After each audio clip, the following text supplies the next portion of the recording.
Hello வணக்கம். இது உங்கள் சிவி ஜோன். எல்லாரும் எப்படி இருக்கீங்க? இப்போ பார்த்தீங்கன்னா கமருதீன் ஒரு விஷயத்தை வந்து ரொம்ப ஃபீல் பண்ணி ஒரு விஷயத்தை வந்து ஷேர் பண்ணுறாரு. நான் நினச்சேன் இது கண்டிப்பாக வந்து அவருக்கு மனசை வந்து வருத்தப்பட வைக்கும் அப்படின்னு நினச்சேன். ஸோ அதை சொல்லியிருக்காரு. அதை பார்க்கலாம். அதுக்கு முன்னாடி பார்க்குற எல்லாரும் நம்மளோட சேனலை சப்ஸ்கிரைப் பண்ணிட்டு பாருங்கள், லைக் பண்ணுங்கள், கமெண்ட் பண்ணுங்கள், ஷேர் பண்ணுங்கள், அந்த ஹைப்பையும் தட்டி விடுங்க.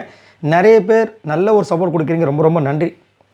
நிறைய பேர் வந்து ப்ரோ வீடியோ வந்துச்சு ஓடுங்க அப்படின்னு சொல்கிறதெல்லாம் நல்லாயிருக்கு, ரொம்ப நல்லாயிருக்கு, ரொம்ப ரொம்ப நன்றி. சரி, இப்போ வந்து கமருதீன் வந்துட்டு சாண்ட்ரா, அமித், விஜய், பார்வதி எல்லாம் இருக்கும்போது கமருதீன் ஒரு விஷயத்த சொல்கிறார். என்னென்னா அந்த கோர்ட்டில் கேஸ் வந்துச்சு பார்த்தீங்கன்னா, என்னென்னா சுபிக்ஷா வந்து கமருதீன் மேலே ஒரு கேஸ் கொடுத்துருப்பாங்க. என்னென்னா அந்த மீனவ சமுதாயம் அந்த ஒரு விஷயத்தை வச்சு அவங்க வந்து ஒரு கேஸ் கொடுத்துருப்பாங்க. இந்த மாதிரி என்னை வந்து சொன்னார், இது வரைக்கும் அதுக்கு எதுவுமே ரிப்ளை பண்ணலன்ற மாதிரி ஒரு விஷயம் சொல்லியிருப்பாங்க. அதை வந்துட்டு அங்கே வந்து கேஸ் வரும்போது சுபிக்ஷா அதை படிக்கும்போது கமருதீனுக்கு ஹர்ட் ஆகிருக்கு. ஏன் ஹர்ட் ஆகிருக்குன்னா, நான் நினச்சேன்னா சரி அதான் சொல்லியிருக்காருல்ல, ஸோ கண்டிப்பாக இதில் ஏன் ஹர்ட் ஆகிருக்குன்னா, அவர் இதை பற்றி சொல்லி சுபிக்ஷா கிட்ட 2-3 வாட்டி சாரி கேட்டிருக்கிறான். சாரி கேட்டதுக்கப்புறமும் சுபிக்ஷா அந்த வேலையை பண்ணியிருக்கேன். அதுதான் கொடுமையாக இருக்குது. இப்போ என்ன சொல்கிறாருன்னா, அமித் வந்து சொல்லும்போது தான் அவருக்கு தெரியுமா இந்த விஷயம் வந்து பெருசாக வைரலாக போயிருக்குன்ற விஷயங்களே. ஆனால் நான் அதை சொல்லலை, அதை மீன்ஸ் அந்த விஷயத்த நான் சொல்லலை. நான் சொன்னது வந்துட்டு ஆவுன்னா இதை சொல்கிறியம்மா நீ, ஆனால் பண்ணுறதை பார்த்தா அது மாதிரி தெரியலையம்மா, அப்படி தான் நான் சொன்னேன்.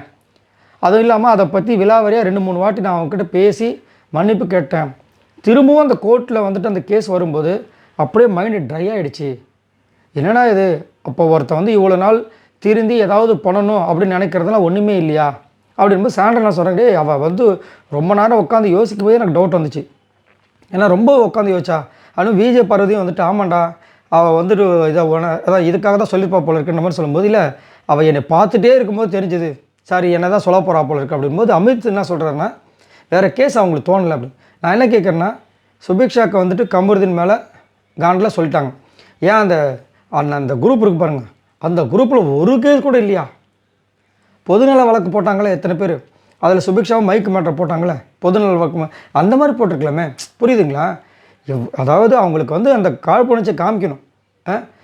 இத்தனைக்கும் எனக்கு என்ன ஒரு வருத்தமாக இருந்துச்சுன்னா, ஓகே அவங்க போட்டது தப்பு கிடையாது, ஆனால் அவர் இத்தனைக்கும் கூப்பிட்டு சாரி வேறு சொல்லியிருக்கான்றாரு.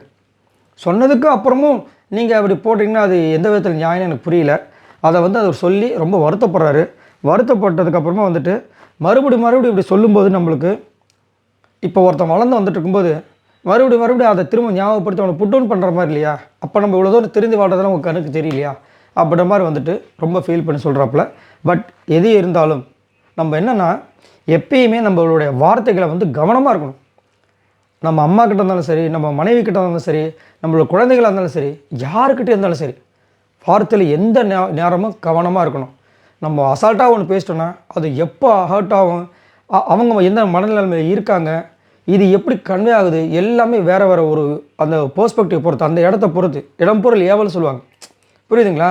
நம்ம வந்துட்டு இப்போ நார்மலாக ஃப்ரெண்ட்ஸுங்கிட்ட ஜாலியாக போடா பைத்தியம்னு சொன்னால் சிரிச்சிருவாங்க. இதே 10 பேர் இருக்கும்போது சபையில் வச்சு போடா பைத்தியம்னு சொன்னால் புரியுதுங்களா? அந்த ஃப்ரெண்டுக்கே கோவம் வரும், ஏய் ஏன்டா எல்லோரும் அசிங்கப்படுத்துறேன்னு கேட்பாங்க. ஸோ இடம் பொருள் ஏவல் இருக்குது. நம்ம வார்த்தை விடுற விஷயங்களில் கவனமாக இருக்கணும். கவனமாக இல்லாட்டி இந்த மாதிரி மாட்ட தான் செய்வாங்க. ஸோ இப்போ புரிஞ்சிருப்பார் கமருதீன், அது நல்லாவே தெரியும். இதை பற்றி உங்களோட கருத்துக்களை சொல்லுங்கள். பாய் நண்பர்கள்.